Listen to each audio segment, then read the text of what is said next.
Dear corporate media, I was watching NBC today and I noticed you guys were doing a bit on money in politics and how to get money out of politics, and I thought it was ironic because if you want to talk about getting money out of politics, you first have to talk about how money got involved in politics in the first place.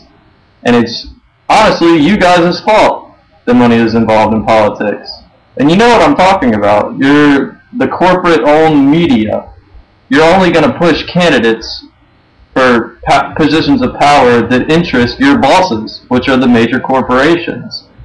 Any other third-party candidates that try to run don't get any airtime. People don't know about them. 90% of people learn about candidates' policy through the media. Why would you guys push somebody who is actually looking out for the interest of everyday people and not the corporations? Like, do you think Americans are stupid?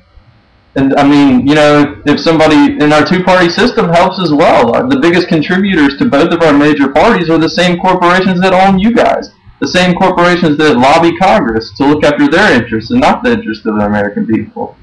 If one candidate finally does go into a major party and run, you guys completely ignore him.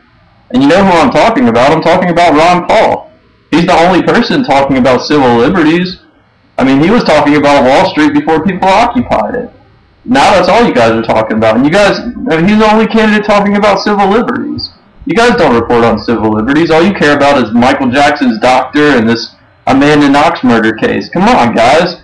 There are real issues at hand. Why not talk about how the Patriot Act and the Homeland Security Act completely undermine the Fourth Amendment of the Constitution and goes against everything that this country was founded on and stands for?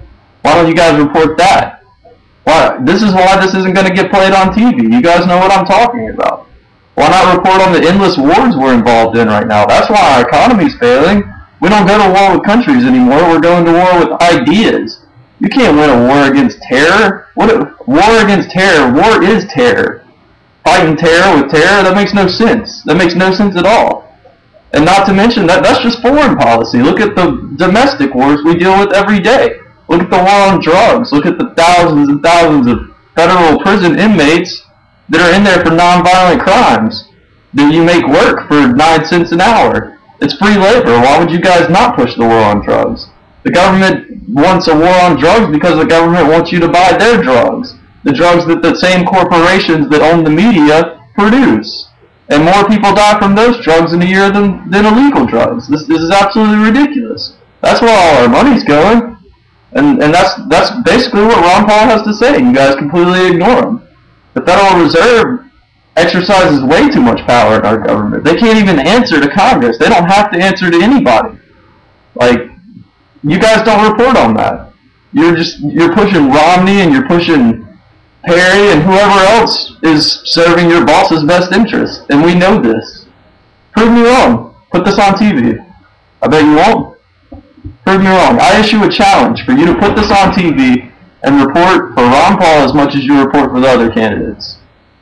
That's the first way to get. That's the start of getting money out of politics. He's the only true politician that's looking out for people's everyday interests and civil liberties, and you guys don't report that. So, corporate media. That's what I have to say to you. Have a nice day. Ron Paul 2012.